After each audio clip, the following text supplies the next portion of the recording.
بلکہ ہم لوگوں کو تو انسانوں سے دور رہنے کی ہدایت دی جاتی ہے۔ یہی وجہ ہے کہ میں کبھی تمہارے سامنے نہیں آیا تھا۔ اگر سچ کہوں تو اس سے پہلے میں نے کبھی تم پر توجہ بھی نہ دی تھی۔ ہارون نے سنجیدگی سے کہا۔ میں نے کہا کیا مطلب توجہ نہ دی تھی؟ حیرت سے میں نے پوچھا۔ اس روز جب تم اپنی نانی کے گھر جا رہی تھی، سرخ رنگ کے لباس میں تم بہت حسین لگ رہی تھی، اور جب تم نے اونچی آواز سے جنات کو مخاطب کر کے گھر کا خیال رکھنے اور صفائی ستھرائی کرنے کے بارے میں کہا تھا نا، میں بالکل تمہارے سامنے ہی کھڑا تھا، لیکن تم مجھے دیکھ نہ سکتی تھی۔ میں نے پہلی بار تم پر غور کیا۔ تم تو بہت حسین اور معصوم ہو۔ میرے چہرے کی طرف دیکھتے ہوئے ہارون نے انتہائی پیار بھرے لہجے سے مجھ سے یہ بات کہی تھی۔ اس کی بات سن کر میں نے جلدی سے سر جھکا لیا۔ میرے چہرے پر ایک شرمگین مسکراہٹ آ گئی۔ اس کی تعریف مجھے بہت اچھی لگ رہی تھی۔ جب تمہیں منع کیا جاتا ہے کہ تم انسانوں کے قریب نہیں جانا ہے، نہ انسانوں سے دور دور تک کوئی تعلق رکھنا ہے، انسانوں سے دور رہنا ہے، اگر تمہارے گھر والوں نے تمہیں میرے ساتھ دیکھ لیا تو پھر تمہیں ڈانٹ سننا پڑے گی۔ بات آگے بڑھاتے ہوئے میں نے کہا، میں سب کی نظروں سے چھپ کر تم سے ملنے کے لیے آتا ہوں۔ اگر کسی نے مجھے تمہارے ساتھ باتیں کرتے ہوئے دیکھ لیا تو مجھے اپنے قبیلے کی طرف سے سخت سزا دی جائے گی، کیونکہ نافرمانی کرنے والے کو معاف نہیں کیا جاتا۔ اب اس نے سنجیدگی سے بتایا، تمہیں مجھ سے دور رہنا چاہیے ہارون، بلکہ تمام انسانوں سے دور رہنا چاہیے۔ ایسا نہ ہو کہ تمہیں کوئی دیکھ لے اور پھر تمہارے لیے مصیبت کھڑی ہو جائے۔ تم یہاں سے چلے جاؤ۔ میں نے اسے مشورہ دیتے ہوئے کہا تھا۔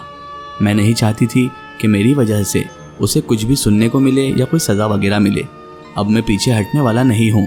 اپنے دل پر کسی کو کوئی اختیار نہیں ہوتا، اسی طرح مجھے بھی اپنے دل پر کوئی اختیار نہیں ہے۔ جب تک تمہیں دیکھ نہ لوں یا تمہاری آواز نہ سنوں مجھے چین نہیں آتا۔ تم نہیں جانتی کہ پچھلے چند روز سے مجھے کیا ہو گیا ہے۔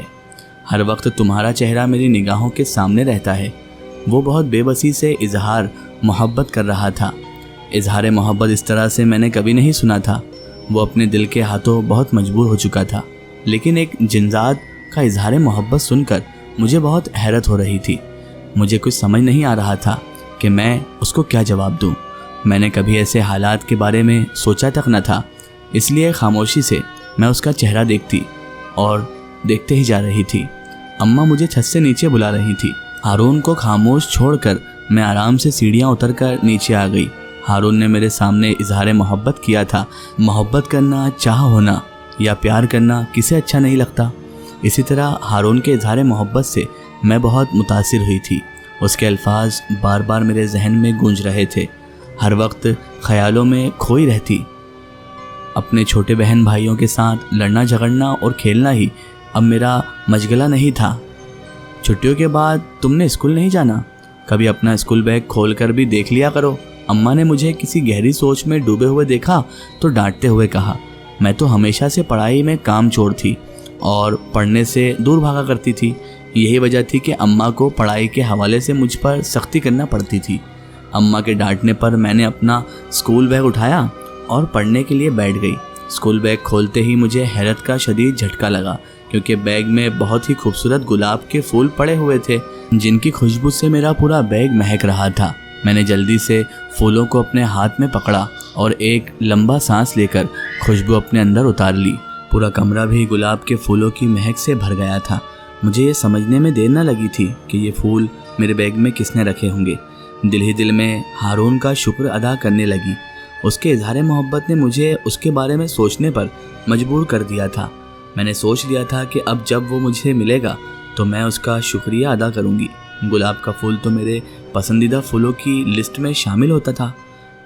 ہارون کو کیسے معلوم پڑا کہ مجھے گلاب بہت پسند ہے؟ ہارون کی طرف سے ملنے والا یہ پہلا تحفہ مجھے بہت پسند آیا تھا۔ رات کو بہت دیر تک میرے خیالوں میں، سوچوں میں ہارون ہی تھا۔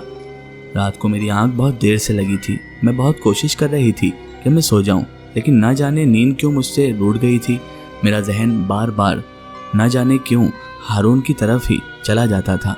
مجھے کچھ سمجھ نہیں آ رہا تھا کہ میں اس کے بارے میں اتنا زیادہ کیوں سوچتی ہوں، یہاں تک کہ اب مجھے اس کے علاوہ کسی کا کوئی خیال باقی نہ تھا۔ میں گہری نیند میں تھی جب کسی نے مجھے جھنجھوڑ کر جگایا۔ میں جلدی سے اٹھ کر بیٹھ گئی اور حیرت بھری نگاہوں سے ادھر ادھر دیکھنے لگی۔ کمرے میں ہلکا اندھیرا تھا۔ دادی اماں گہری نیند سو رہی تھی۔